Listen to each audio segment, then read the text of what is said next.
Hello, folks. Thanks for inviting me here, Amy, to speak on the history of the Dover Housing Authority. Oh, there we go. It's working. Very nice. Anybody recognize that house? That building? Okay. It's actually the backside of where Gennado's is today. In that brick building was it's the barbecue restaurant and a few other places from 1948. To the left of it, again, it's the backside, but to the left of it is the Gennado's building, market building. But what we're going to do tonight, is I'm going to give you a speed tour Dover from 1948 right up to roughly 1990s. And it's going to focus on the history of the Dover Housing Authority. What a lot of you probably don't know is that the Dover Housing Authority began in 1948, 75 years ago. And when you think of Dover Housing Authority, you usually think of the Mineral Park development or Central Towers or Waldron Towers and all that. But in its early years, the Dover Housing Authority, oops, sorry. You're good. Okay. Not used to being a star. Anyway, the early years of the Housing Authority focused not on housing, but on parking in downtown Dover. Folks here anybody here grew up in Dover back in the day? Okay. So you probably know what I'm talking about. I'm going to show you some slides. It was very difficult to find parking, 40s, 50s, 60s, even today, but they didn't have the big parking lots. And one of the first things the Housing Authority was asked to do was to start looking for parking in downtown Dover, which was very hard to find. So what we're going to do now, all right, we're going to go, this is actually on Portland Ave.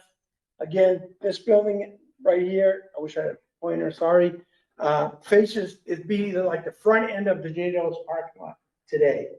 So this would be the back. And then this would be Portland Street or Portland Avenue. That goes up now Chapel Street. That would be the side street going up there. I really like the car. I wish we still had that. All right. All right, I just gave it to you. What I'm showing you now is pictures of Dover when the Housing Authority started. These were actually taken by the Housing Authority to figure out where they were going to do their project, where they were going to look. They were researching for parking lots again, but they were also researching for housing for returning World War II veterans. Granted, for 5 years after the end of World War II, but they were still looking for housing for World War II veterans as one of the benefits for those who served. So the First Street area is one of the areas that the Dover Housing Authority is asked to research. So I found a bunch of pictures of it. And again, this building is still standing. This is at the corner of Chestnut Street and First Street. It's the the fire and ice building that you think of today with the, so a nice store back then, Coca-Cola for 5 cents. You don't see that anymore, but let's see if we can get it. All right. Okay. This is the opposite end of the store. Again, this is on First Street. So this would be pretty much where the parking lot is now, where that brand new building is on First Street. I keep referring to the 90s when I was walking around on the beat because I was a police officer. So I was just going through the parking lot there. But this would be the corner. This is Chestnut. That's First Street. That's where the new buildings are. The river is just on the other side of these buildings. That was the mill housing originally for the mills downtown. And as you can see, it's kind of old. It's not in the greatest shape, but it's still a neighborhood. And a lot of these became issues when they started talking about urban renewal. I'm jumping ahead, but people were thinking back at the days when you gotta get closer. Slides are not changing online, and I don't know why. Okay. Okay. I'm gonna try this. Technical. Sorry. Oh, man.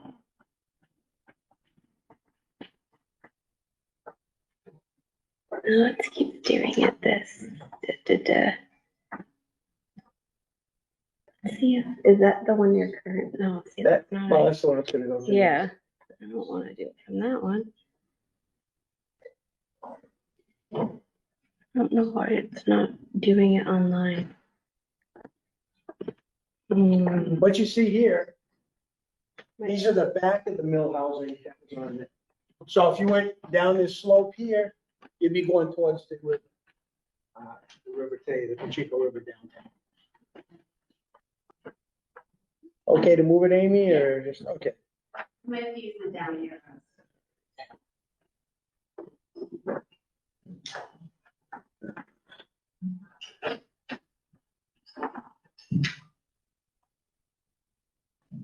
Okay, how do we get it big here? No, a little. Sorry. I need my kids here to help me get this. Why it's not letting us? They're gonna do a normal? No. No, it's not gonna work out. I don't know why it's not showing. I think if you press the down arrows, that the down Okay, arrows. yeah, I didn't know if I could get rid of this over here. I wonder if I can make this. I don't know if I can make it do. Make it tiny. Look at There we that. go. Okay. Works. All right. Again, these are pictures that were taken in roughly 1948 to 1950, 51, about downtown Dover. And again, the housing authority that time was asked or tasked with looking for more parking and areas where they could get rid of dilapidated housing, basically tear it down to make more parking.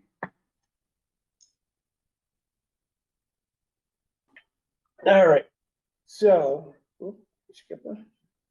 Second Street. Nope.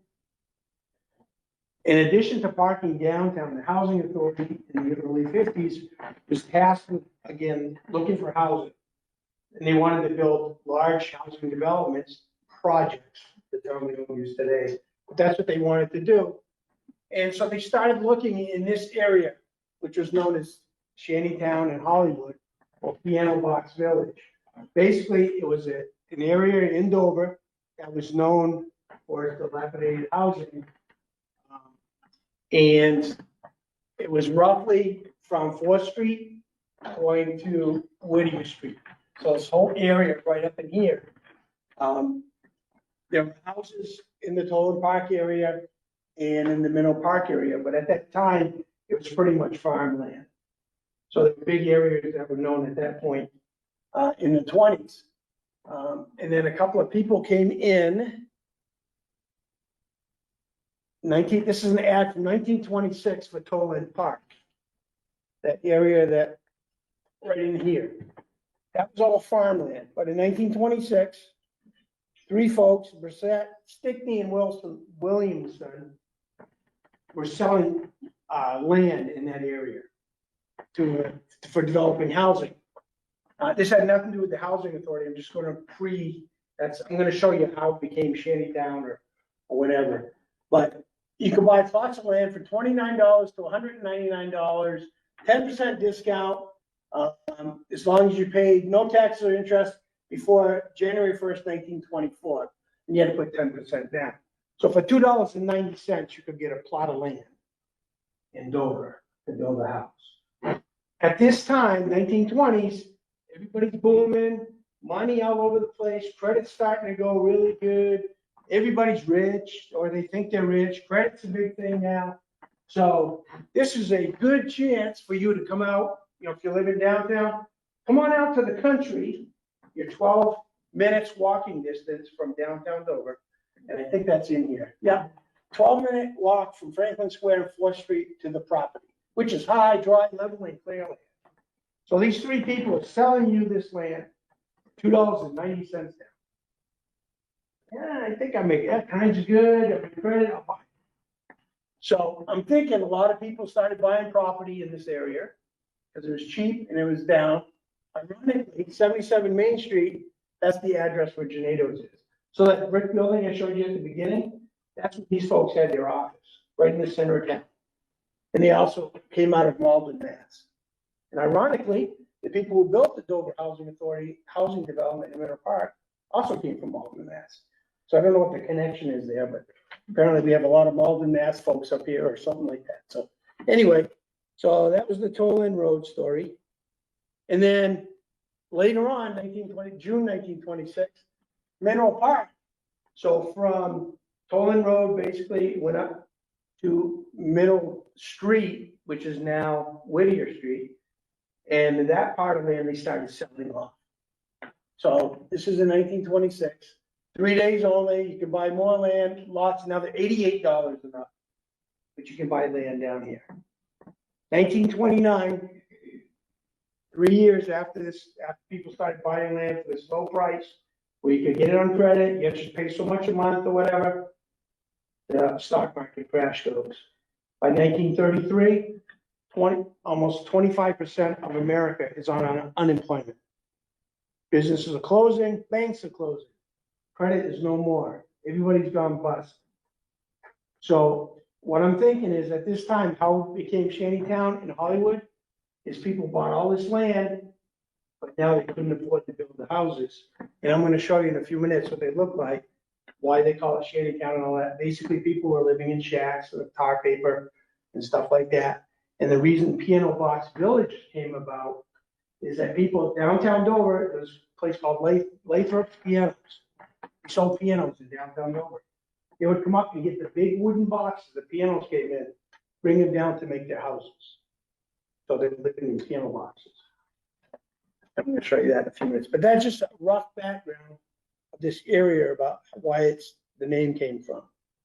In 1951, and the reason the Housing Authority is now focusing on this area, 1951, this is my hand-drawn map that was taken, the Housing Authority actually hired a surveyor to go down there. And the map is huge, so there's no way I can take a picture of it. So I just hand drew it. But you can see most of them are, they call them dwellings, but in a couple of inches here, they're more like shacks, but people were living in them. There are two big warehouses down there. And I talked to Frank DeSico, the DeSico's Market down there before he died in the 1990s. And he said those two warehouses, he remembers those, his stores where it says gas pump. That was an old store. That was before DeSico's. But he remembers those as just being strictly like used furniture. You know, if you wanted to sell something, you brought it there. It was sort of like a drugstore. You see it in a second here. So those are more like warehouses, but it was more like a secondhand store. A lot of shacks. They actually wrote shacks on the surveys. A trailer, cellar holes, even a TV tower was in the middle of the whole place. So it's a little bit of everything thrown in there. All dirt roads. None of the streets were recognized by the city of Dover. So pretty much people were down there living, but they weren't recognized as streets as far as the city was concerned. And that was in 1951 when they did the survey. These are some of the houses or pictures that were taken again by the Housing Authority of the Mineral Park area today. Back then, these are the houses they were in. This is right here would be Whittier Street today, looking into where Pleasant View Circle is. But you can see all the little houses up there and stacks of wood around them and all that. Another view of it.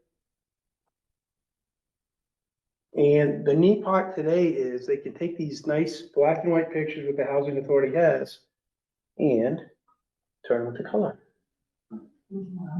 So the sheets really blew me away when I saw that. Like, whoa, you know, because he's picking the white sheets there, but that's roughly what the area would have looked. The Mineral Park area in 1951, 1952, actually 51. Those are the two warehouses I was talking about. I showed you in the map. Those are the back sides. This would be, I think, Drew Street. That was one up there. You can see the roads. They're just dirt roads. That's all it was in the area there. So this area became. Let me get ahead here. Let me go back. This area became the #1 focus for the Housing Authority. At that time, there was 37 individual lots in there. The Housing Authority applied to the Federal Housing and Finance Agency, I think is what it was called. It wasn't HUD. For grants to start getting money so they could buy the properties. There was 12 of the 37 properties that were there. They bought 25 properties. and 12 were tax liens. So they bought it from the city for taxes, because 12 people weren't paying the taxes. That's how, so they get all that land down there. Trying to think, it was for, I believe, I can't remember the number, but it was and also another area the housing authority is looking at is Court and Union Street in that area. These are some of the houses that were in that area. They had just purchased it, obviously, because they get the sign, it's home. Housing for elderly will be built here. But these are the houses that were in that area of Union and Court Street. At the time when they ended up going to build Union Court and Niles Park. But one of the reason for the grants was to buy dilapidated properties. The federal government wanted to clear up. It's like pre-urban renewal, to clean it up so people had more room to, where the government could go in and buy these properties and clean the towns up. 283 Central Ave, another place they were looking at, it says William Street right here. They were looking at building across from basically the Central Towers is now. There's a bunch of old houses along Central Avenue going down onto William Street, and this is one of them. They end up buying that property as well and end up putting housing in there as well, Central Towers. These houses are right across from pretty much City Hall. Not city, well, towards City Hall, but these were all torn down eventually for Central Towers. But this is right on the main Ave. This was downtown Dover near City Hall. Court Street again. I like the old market. That was pretty cool. But these are the houses that they end up tearing down to build Union Court. But it's really neat that the housing authority had the foresight to see, they at least photograph the areas. They maybe had to do it as part of their grants, but they were photographing areas. And I have yet to see any older pictures of the areas. But the housing authority was able to save all these pictures, and now you're all seeing them. 1952, the Mineral Park project was sent to Washington. Basically, they blessed it. Harry Truman signed it in March of 52. He also came to Garrison City that year and spoke in front of City Hall. Bill McCann, he's right up here in the back of the dark suit. He was the director of the housing authority at the time. So he was right up there with President Harry Truman. And then they got the G-men right here, watching him, make sure he's safe here in Dover. This is the architect's drawing of what the new homes at Hollywood were gonna look like. They were still referring to the area as Hollywood in the newspapers at the time. Foster still called it Hollywood. But that's Mineral Park. It's pretty much, the design is pretty much right on to what it is today, with the exception of, they've got the big playgrounds in the middle. Well, we do have a playground now in the middle here. The individual trees and all that. There are trees down there, but there's not as many as here. But they have one playground here, one there, and another in the back here. But that's pretty much the way it looks today. So they came up, and again, the folks who built it came from Malden, Mass. The groundbreaking took place. Bill McCann again right here in the center, looking down with other commissioners, city officials. They had an official groundbreaking. They built a platform where they gave speeches from. People came up from federal housing to speak, as well as local people. And to make it look really good, Bill McCann was under that dot there. Got into the bulldozer where they first started knocking the houses down. The houses from the old Shantytown.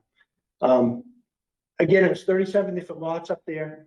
Some of them are houses like you see in the distance. In fact, I think that one was used eventually as the office for the construction company, Weiner Construction. You'll see that in another photograph. But there was actually, people were upset. The housing authority were actually putting houses there because it was mostly the residents there. They actually sent a letter to Foster's. They were upset at the idea they were losing their homes. But everybody that lost their home there was offered the first chance to get into the new homes that were to be built. a year and a half. So it wasn't like, oh, sorry, you're out. So they were, I don't know what the process was to keeping them on the list or where they went and stayed with friends or whatever, but they were actually promised housing as well. Not only did they knock some of the houses down, they tried to start fires and burn them down, make it quicker. Unfortunately, it got out of hand. They had to call in more firefighters. The fires from spreading. So there's a little story there behind the story. I learned that through Foster's. The construction's going on. There's the building office in the back. This is the beginning of Pleasant View Circle. Again, it went on for a year and a half. This is the old, if you guys remember the powerhouse, where pretty much where the office is today. There was a brick powerhouse there that heated all the units down there. They tore that down in the 90s to put the Head Start down there now. There it is, spick and span, December 24th, 1953, brand new. This was the main office at the time. It's now the Dover Police Substation. And then the powerhouse behind it. There is no Hampshire Circle. That is just still one big field. Housing authority bought all that land down to the pretty much where the Dooley house is. And I'm going to talk about that in a second. The house that remained on Whittier Street. They did not sell to the housing authority. So Hampshire Circle had to be built in a horseshoe around their property.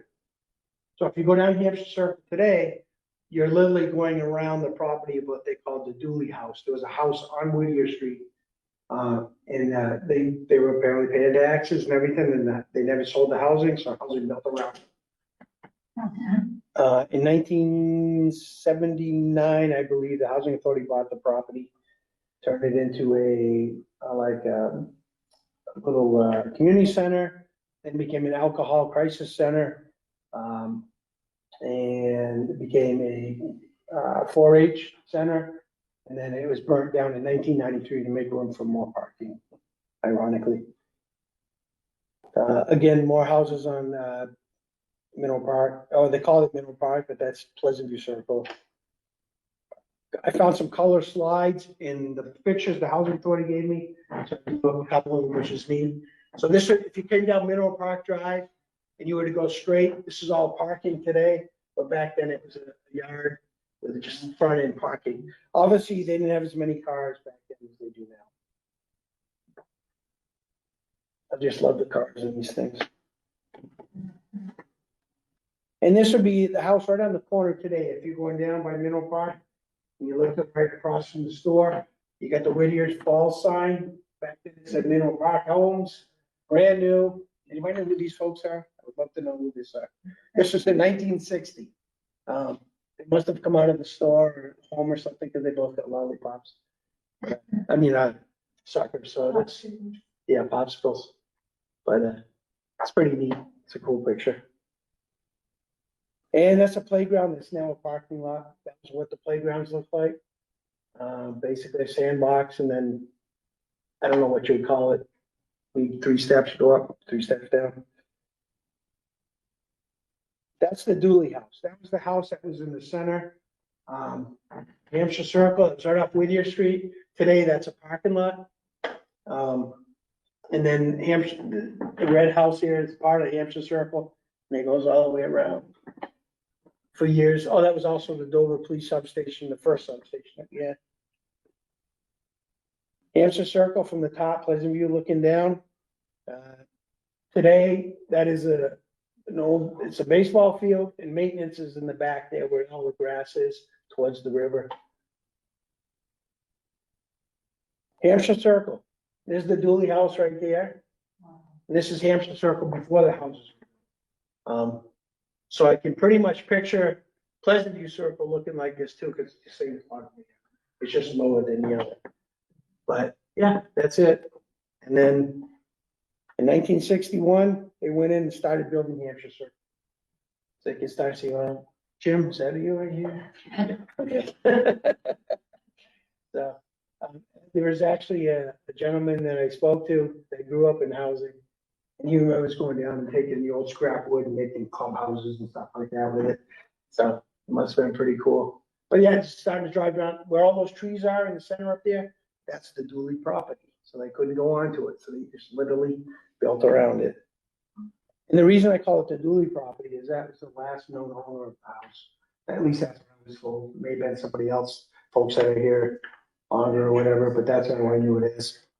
And then there's Hampshire Circle done 1962, brand new. Same as if you went in today. Obviously, it's not the new road, but it's the same setup. There it is in color. Okay, Niles Court, Niles Street or Niles Development at the end of Union Street. That was Smalley's Field. Folks who were here, I don't know if you remember, there was a family affair at Smalley's Field. There was a big farm field back there. When the Housing Authority decided to put a public housing area in there for the elderly, there was a lot of write-ups and fosters that people were upset because they weren't using the money properly. They should be going out tearing down neighborhoods that are not in good shape instead of taking a nice field and just basically putting housing on it. So they thought the money not being misused, but they just thought the money could be actually used as a double win, get rid of dilapidated housing, but at the same time open it up for new housing. Whereas the Housing Authority decided to go into Smalley's Field and decided to build Niles Court down there, Niles Park down there. The groundbreaking ceremony for, again, Niles. Yeah, Bill McCann's in there too. He was here from, I think, 54. He was director. Franklin Bills was the first director for a year or two. And then Mr. McCann took over. He was here until 1976. So he was here for quite a few years. There's under construction. That's the field. And there it is finished. 62. And the color. 62.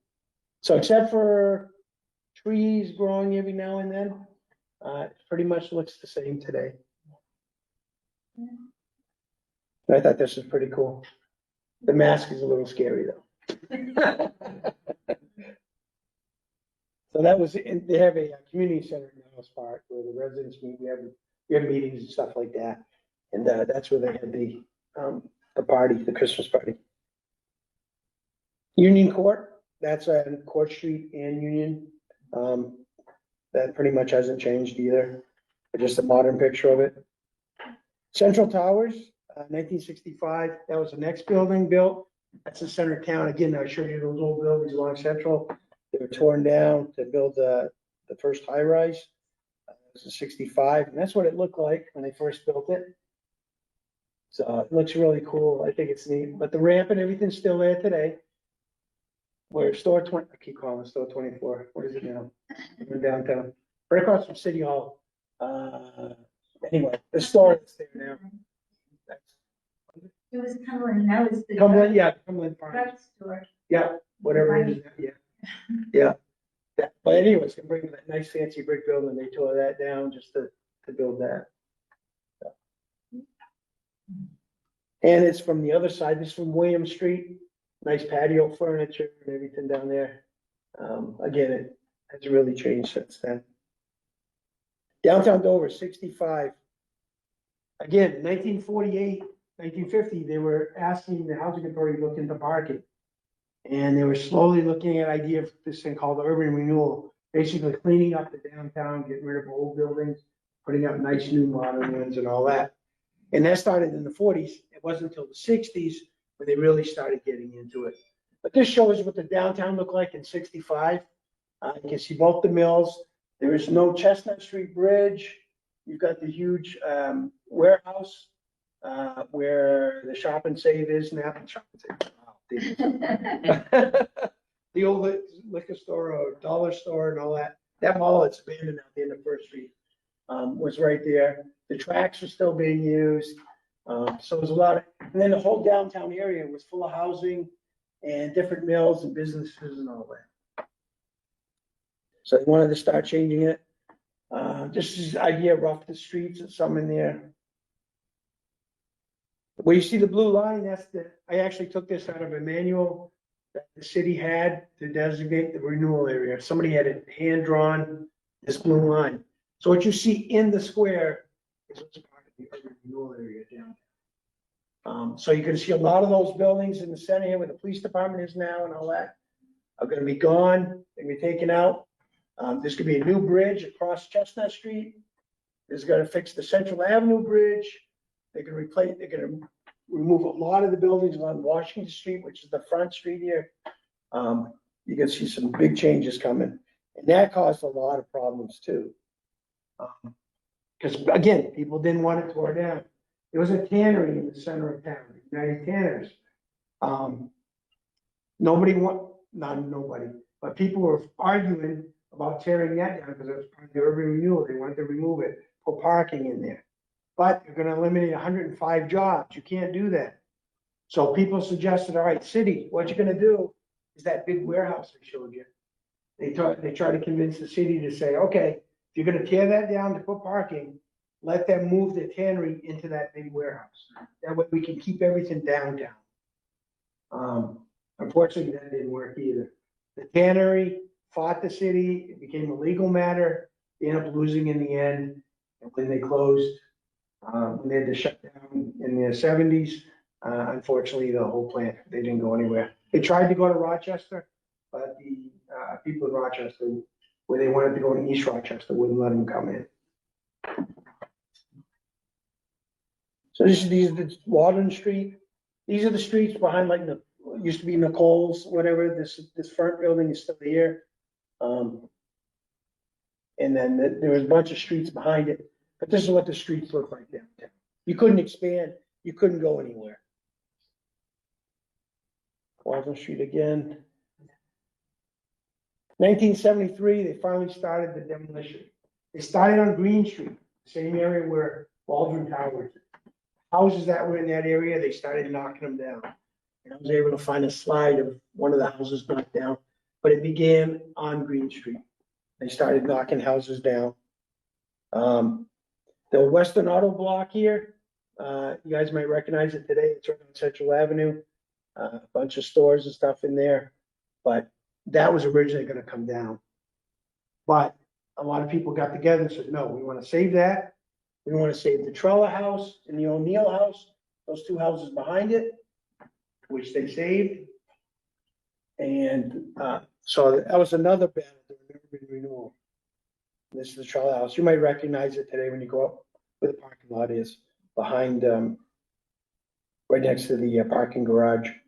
But those houses were originally going to come down. And actually a team of three, I can't think of the names, but Jack Buckley was one of them. Before he became housing director, convinced the city to save these buildings.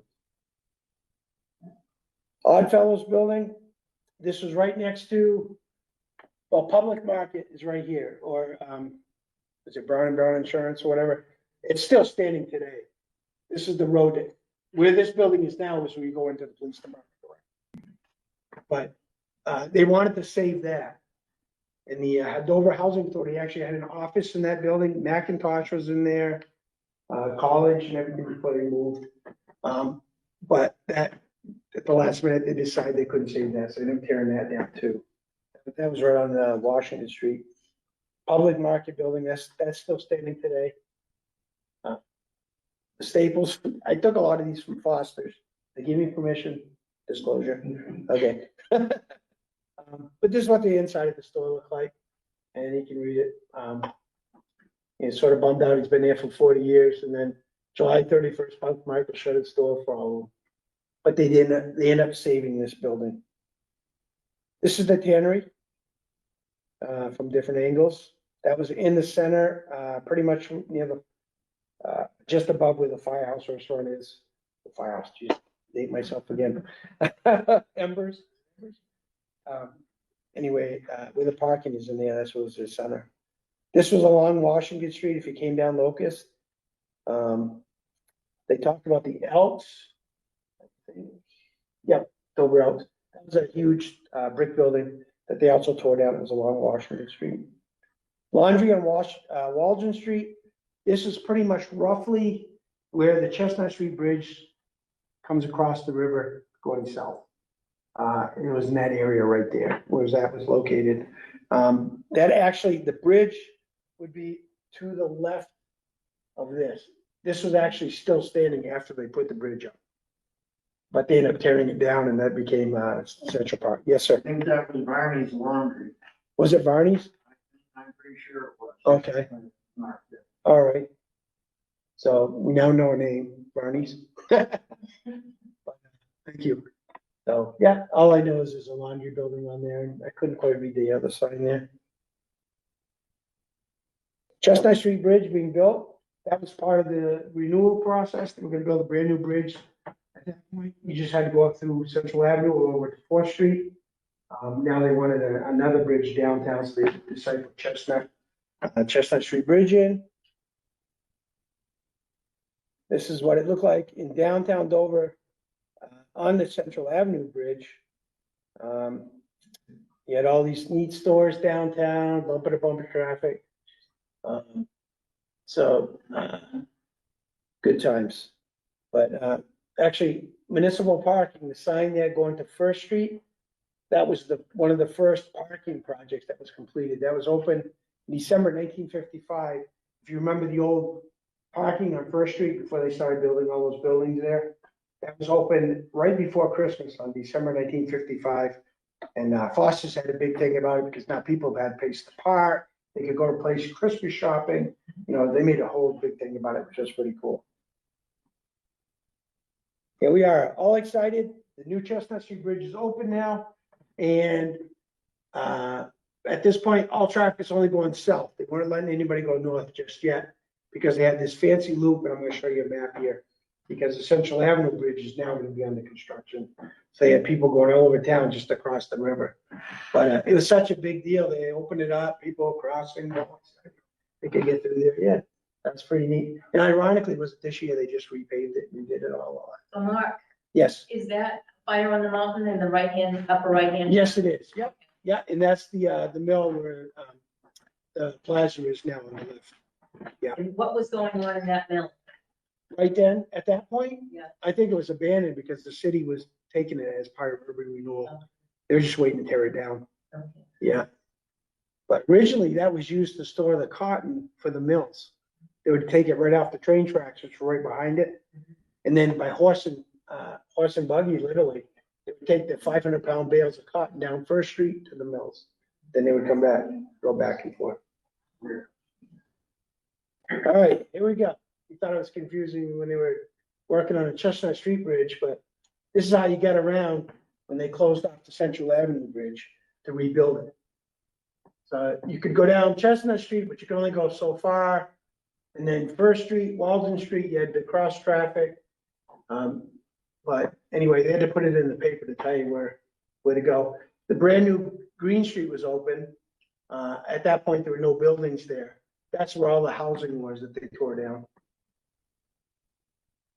1975, the bridge is still in, the bridge downtown is still under construction. Chestnut Street Bridge is open.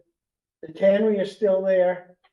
But you can see Green Street, they're starting, they got Cocheco Park built, Waldron Towers built.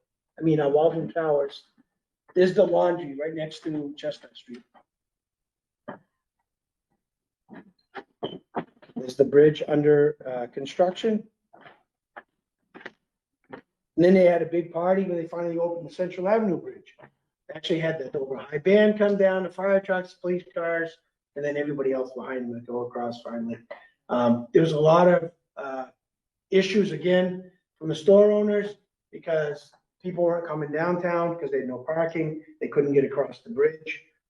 There was also a debate whether to bring the old covered bridge, that was the Dover covered bridge that burned down in '81 around County Farm.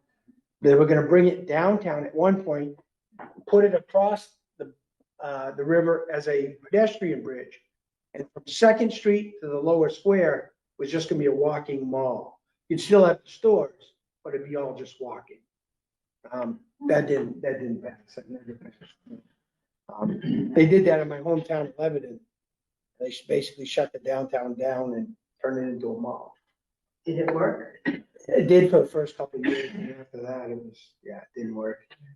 Businesses kept going out. Nobody coming downtown. But at that time, Kmart's were coming in. The malls, the big malls were coming in, you know, nobody wanted to go downtown anymore. Yeah, it's kind of sad. Here we are again, there's another aerial view, now with parking, the tannery's gone. I'm not sure, I think this was 77, 78, somewhere around there. But they did say that they cleaned up the front of the buildings, some of them, there's Harvey's right there. But you can slowly see the downtown's changing.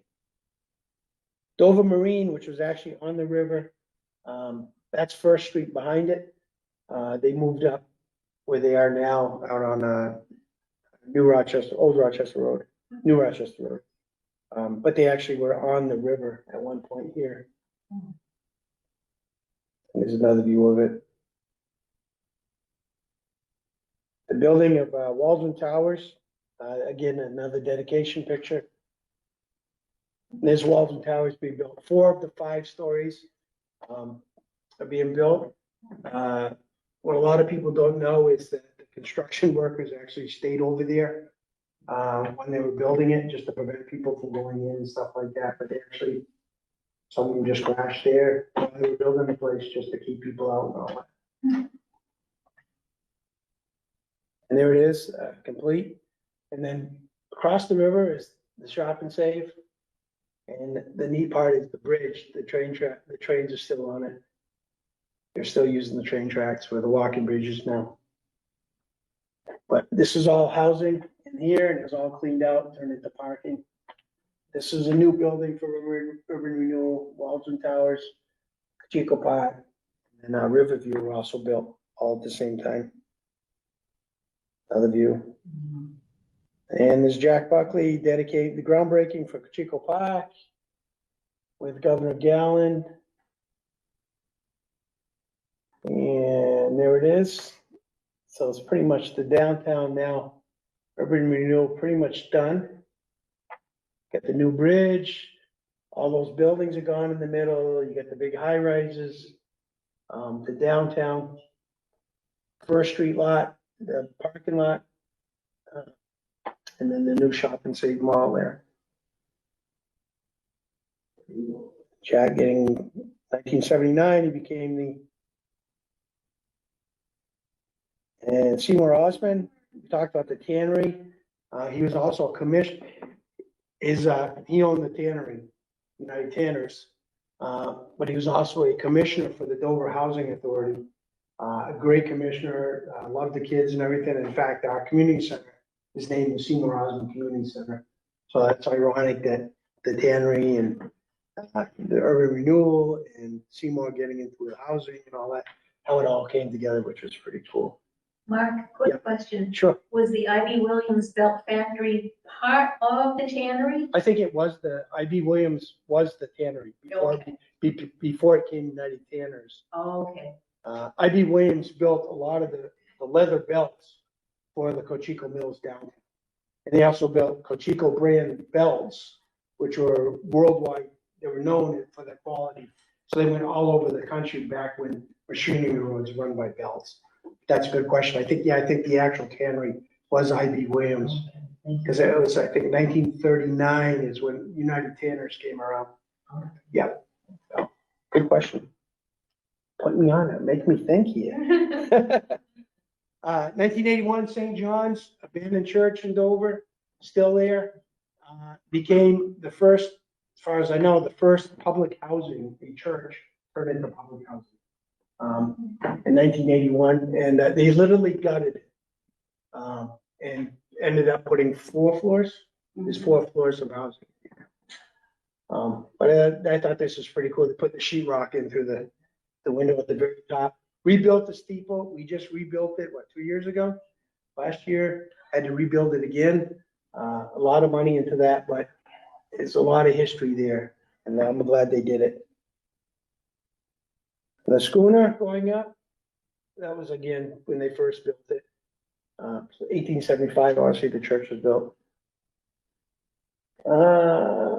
These are tough because they're slides. They're the only pictures I've ever seen of inside the church prior. But you can just see this was the main church, and they're starting to build floors in here. So again, you had the one big sanctuary, but we get now 3 more floors or 2 more floors on top of that. So you got 3, then you got up in the top in the roof area, another floor. So there's 4 floors of housing in there now. Just to give you a rough idea of, I mean, that's snow. So it wasn't in the greatest of shape when they started getting in there. And then that's it completed. Today you can't really see that because there's this nice big old tree that's this little baby tree that's covering pretty much the front of it now. But and they've got dormers in there now. Windows on the side so the people up in the attic have at least some light coming in. Edgar Boyce Terrace, 1984. This was under construction when I first got here. And they opened it up, they had solar heating. Is that what it was for? The solar heating. I keep going to Jim because he works for me. Yeah, right. Works at the Housing Authority. He doesn't work for me, I work for him. But the big panels at the top was one of the first I've ever heard of solar. But the Housing Authority had solar heating back then. Where is that located? It's still here. It's off Union off Henry Law. Yeah, you go up Henry Law Ave and then take a right on Union Street. On Niles. Niles Street, I'm sorry. And it's at the end. Yeah. And it looks pretty much like this today. That's what it looks like. Yeah.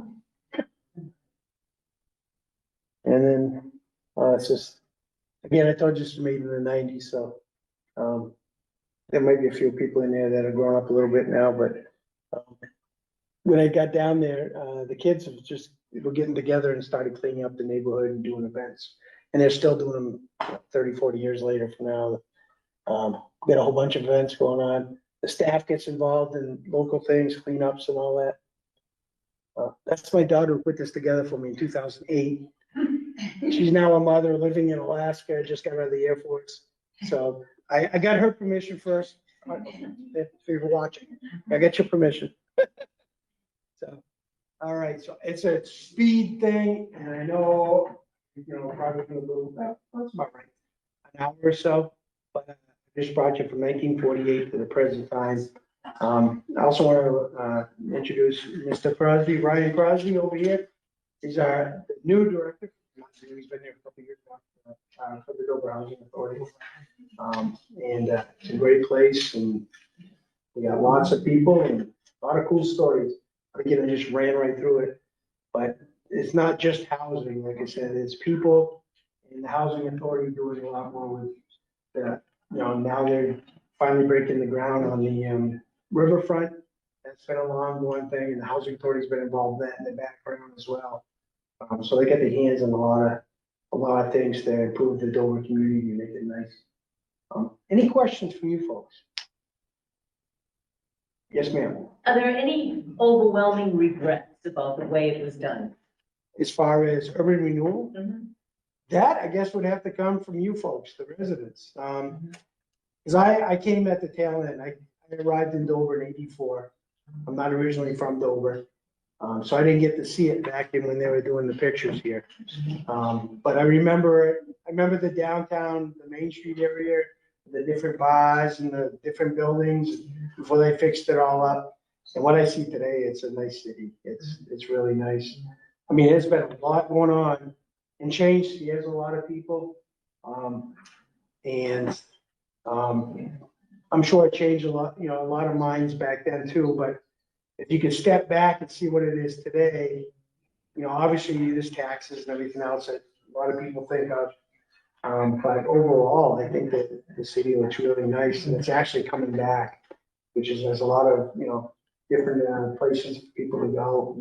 You see a lot of people on the street now, and even in the neighborhood down in Mineral Park, it's like any other neighborhood now. It's really nice, and people walk around and they're out with their kids, and you got stuff all over the place as far as like Halloween stuff and all that. It doesn't get tore down.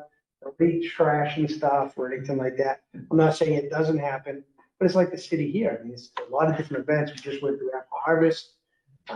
So Yeah, the only thing I ever heard Yeah, in a negative sense was the loss of a couple classic houses. yeah. Yep, yeah, and then luckily, a couple of people stepped up, because the trailer house, even that front, where the Western Auto Store used to be, if that's all gone, I think if you look at it today, if there's a modern building there, and you were thinking back to the day where it's now, I'm glad they saved it. Because it mixed in with the old and the new. I still see the Spartan Hotel, I still see all these old places. And again, it wasn't even from, but it's neat. I tell the kids, and they can tell you that I'm crazy about it. I'll just go down and I'll talk about the yield house, I'll talk about Spartan. And again, I didn't grow up here, but it just something about it, the old stuff. So it makes sense. I'm seeing people, oh yeah, I remember that. So yeah. So anyway, long question. I mean, a long answer for a short question. Sorry. Yes, sir. My house at the end of Whittier Street before you go across the bridge. Yeah. That was Alvarez. I have no idea, sir. I know it's still privately owned. I think he was a junk dealer or something like that. Okay. Now, that was after the house that they saved when they built Hampshire Circle. Right? Yeah. Yeah, that's still standing. It's still there. Yes. Yeah. And you can see it. In I have to go. the pictures. In one of those pictures, you can still see it. Yeah. Yeah. Yeah. That's where the name Whittier Falls actually came from. Because there was a grist mill there back in the day. Way back, 1700. John Davis, who lived in Shantytown Okay. when he was a kid. Yeah. And he said that was, to the people that lived there, that was known as Richardson Falls, Ooh, not Whittier Falls. okay. That's the only time I ever heard that, but he lived there. So Yeah. you kind of believe he knew what he was. Oh, sure. Any idea where the name came from? No. Huh. I've never heard of that. Yeah. Wow. You might look it up, I don't know. where- Richardson Falls. Okay, I'll remember that. Yeah, I'm gonna do it. As soon as I get here, I'm Googling. Yes, sir. Little bit, you might find kind of neat, the little house that they kept as a main office Yeah. for a while was my great grandfather's house. He bought it and it was a Shantytown shed and he fixed it all up, plumbed it, and, No kidding. they called it the chicken coop. Because when they bought it, it was basically a shed. Oh, wow. They remodeled it, but the city basically told him he had to sell. Yeah, It was the only house he ever owned. no kidding. So where the office is now? No, it's gone now, Oh, but the little tiny house that was in the middle of the projects. Oh, okay. Yeah, that was his house. I have pictures of him painting it. No They had a kidding. horse there. 'Cause he never had a car. Oh, And then they that's actually awesome. moved to Orchard Street and then they tore that down. Yeah. And he basically moved around to all the spots they tore down. Oh, never ended up in Minnow Park or anything like No. that? No, but yeah, Because that was one of the promises that when the city started building the housing development, all these houses they tore down downtown, or if you lived in one of the houses at Shantytown or whatever, you were on the list to go into the new housing. That was part of the agreement. But you don't have to, obviously, and it sounds like they didn't want to go either, but yeah. they had a place to go to, a nice new home. Yeah, oh, that's wild. Huh, okay, very cool. Maybe I'll bring some of the pictures in. That would be awesome, yeah. Yeah, just come on down to the housing authority, you guys look at them, that'd be great. Yes, ma'am. I'm just curious, this isn't about urban renewal, but you were saying that you are the resident services coordinator? Yes, ma'am. What, can you say a little bit about what that? A resident service coordinator, pretty much, I help residents with issues that they may have between, it could deal with rent, it could deal with bed bugs, it could deal with a work order. Pretty much jack of everything, but master of none. I'm in the learning process. Yeah, so I'm like a go-between between management and the resident. Yeah. Yep, and I deliver notices and I help to organize events in the neighborhood and stuff Kind of like an on-site social worker, sort of. like that. Exactly, yep, without the degree, yeah. Yep, that's exactly it. Yeah, when I was a police officer, I was assigned to the Dover Housing Authority's liaison officer. I remember, I'm a retired social worker myself. Oh, okay. I vaguely remember that you were. Yeah, I never left.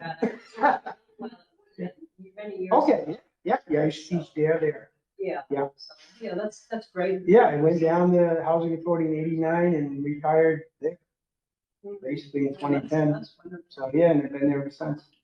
So, I love it. It's not even like work. It's fun. I didn't say that. That one video. Yeah. No, I just love it down there. So, we have a question? Yes. When they were building Waldron Towers, was there? I'm sorry? The post office where Waldron Towers? Yes, the post office. They So they had to build around that? built, yeah, the post office stayed up, the Velnet, the church, whatever the church is. Baptist church. That's remained. But pretty much, yeah, they went around it. There were some houses, I think, behind the church in that area where they just, but they made a parking lot, which is still there today. Yeah, yeah, but the post office was. Yeah. Yes, sir. My dad was one of those returning servicemen, and we moved into the project the day it opened. No kidding. The day it opened, it was like a land rush. You know, it was a first grader, a new place, like 50 kids to play with the next day. It was very cool.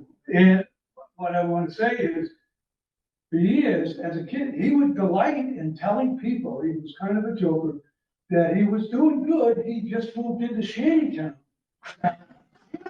Didn't mean anything to me, Yeah.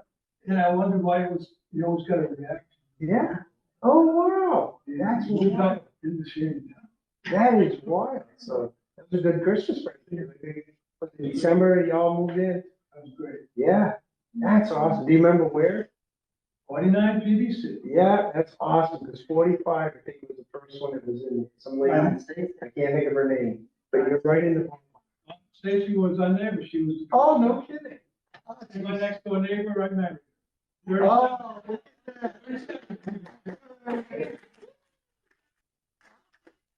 What's up for the history book? You get your information down, this is good, so when I do the new history book, I'll add it.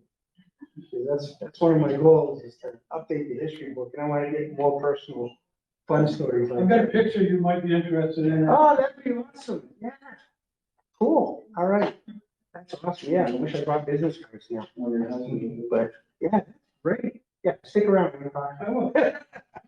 That's cool, good.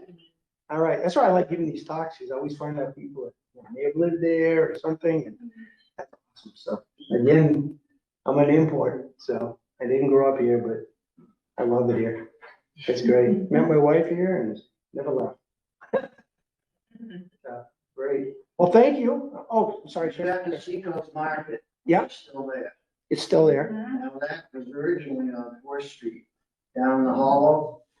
They had the grocery stores right there in their house. And they moved up to Whittier Street because it was closer to the Menlo Park, and that's where most of their clientele came. No kidding. That's before Frank. Yeah. His folks were in there. Okay. Yeah. So, Frank's relatives, they originally still on 4th Street and then they moved it. I think they still have the house on 4th Street, No kidding. his sister. Yeah.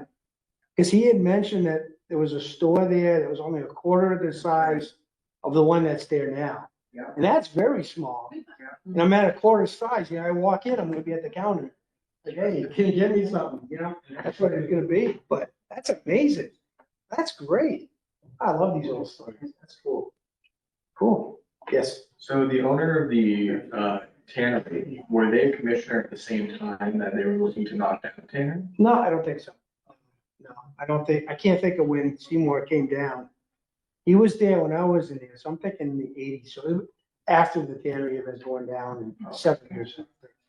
Yeah. I don't have actually I do. I forgot I brought the book. So he actually started, this book, by the way, History of Dover Housing Authority. The library has a copy, and like Amy said, there's no more of these left. The housing authority printed up a couple hundred, and we gave them all out. They weren't for sale, we just gave them out. And that was back in 2008. But rumor has it, I may be writing another edition here. So I will let y'all know. Seymour, when did he go there?